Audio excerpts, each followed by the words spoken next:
तो इसमें विलय के कण नहीं देखे जा सकते हैं कोलाइडी विलयन में, ठीक है। ये अपारदर्शी होता है, इसके आप आर पार नहीं देख सकते हैं, मतलब अपारदर्शी होता है, इसके आर पार आप नहीं देख सकते हैं।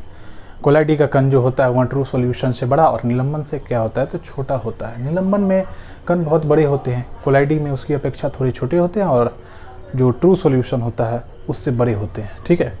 यहाँ होता है आपको एक विषमांगी मिश्रण, लेकिन दिखने में लगता है यहाँ एक समांगी मिश्रण। जैसे दूध है, दूध में जो है वहाँ भी एक कोलाइडी का उदाहरण है। कोलाइडी में भी किस चीज़ का उदाहरण है? दूध पायस का उदाहरण है, इंग्लिश में इमल्शन का उदाहरण है। मक्खन आपका किस चीज़ का उदाहरण है? यहाँ भी कोलाइडी का उदाहरण है। धुआं किस चीज़ का उदाहरण है? कोलाइडी का उदाहरण है। धुआं में ठोस के कण मिले होते हैं, याद रखिएगा। ओस, कुहासा इत्यादि, यहाँ सब क्या चीज़ के कण हैं? यहाँ किस चीज़ के कण हैं? यहाँ कोलाइडी के कण होते हैं इसमें। ये कोलाइडी विलयन है, ठीक है। तो इनको फिल्ट्रेशन से अलग नहीं किया जा सकता है, ठीक है।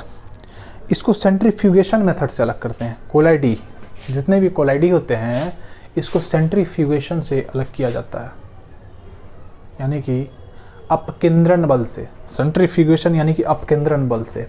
दूध को अपकेंद्रण से बल करते हैं। अरे उसमें दूध में दूध को मथने के बाद तो मक्खन निकलता है, तो उसको सेंट्रीफ्यूगेशन से ही प्राप्त करते हैं। कोलाइडी के जो भी विलयन हैं उसको अलग करते हैं, उसमें जितने भी पार्टिकल्स हैं, मैटर मिले हुए हैं, उसको कोलाइडी को सेंट्रीफ्यूगेशन से अलग करते हैं। हाइड्रोजन की खोज कैवेंडिश ने किया। नाम दिया है किसने हाइड्रोजन को? लेबोजियर ने। लेबोजियर कौन थे? एंटोनी लेबोजियर। तो वह फादर ऑफ केमिस्ट्री थे, ठीक है। सबको आप लिख लीजिए। कोलाइडी सॉल्यूशन क्या होता है?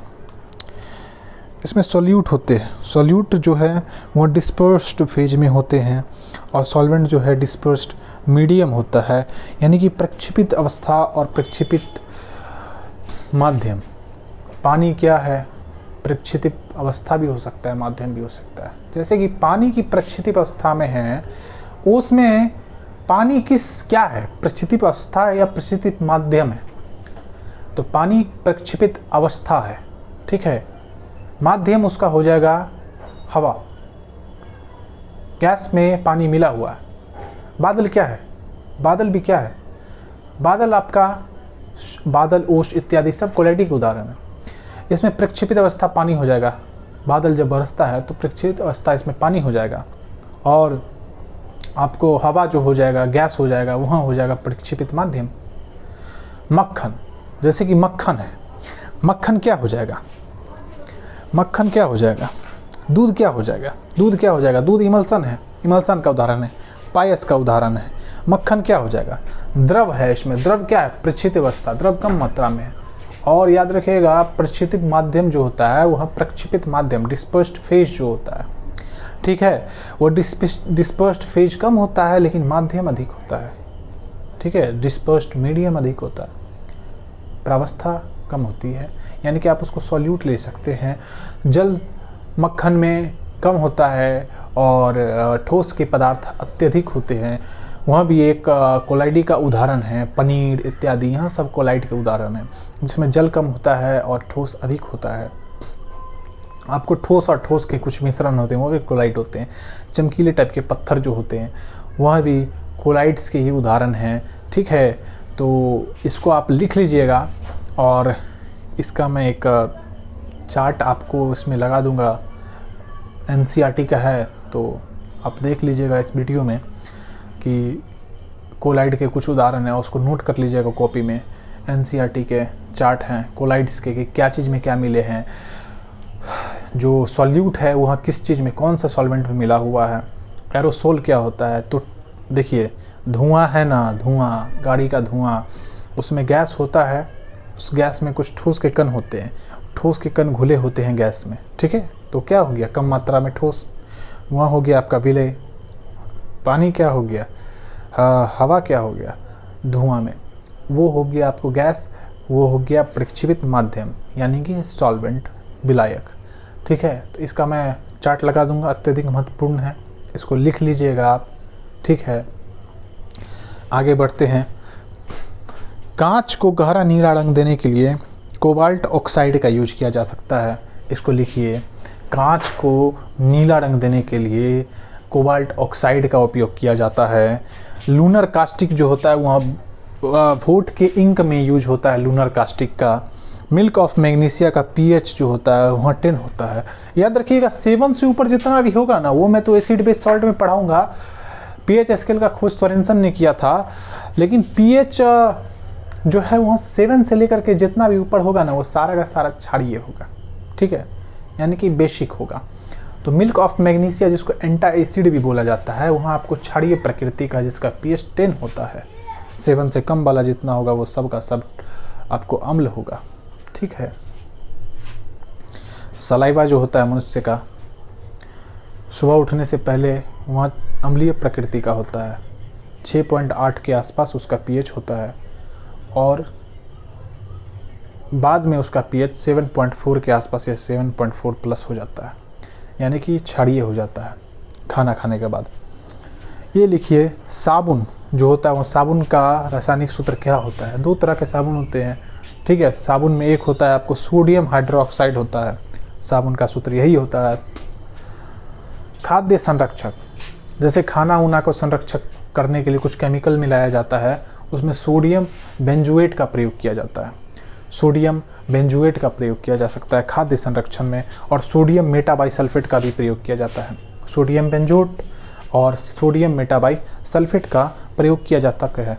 और लूनर कास्टिक में जो है वह वोट के इंक में लूनर कास्टिक यानी कि AgCl3 silver AgNO3 silver nitrate का यूज किया जाता है लूनर कास्टिक में। Silver nitrate AgNO3 lunar caustic में। कोलाइडी विलियन को सेंट्रीफ्यूगेशन से अलग किया जाता है, इसको भी लिख लीजिए। कोलाइडी विलियन को सेंट्रीफ्यूगेशन से अलग किया जाता है। मक्खन की प्रक्षितिप अवस्था भी मैंने बताया था कि द्रव है, मक्खन में कम मात्रा में होता है द्रव, अत्यधिक मात्रा में ठोस होता है। तो मक्खन की प्रक्षेपित अवस्था जो है वहाँ डिस्पर्स्ड फेज आपको द्रव है। सॉल्यूशन के अंतर सॉल्यूट पार्टिकल के मूवमेंट में जो होता है, कोई भी सॉल्यूशन होता है ना, उसका जो सॉल्यूट के पार्टिकल में जो मूवमेंट होता है, जो गतिमान होता है, जो मैंने कल पढ़ाया था, वो किसकी वजह से होता है?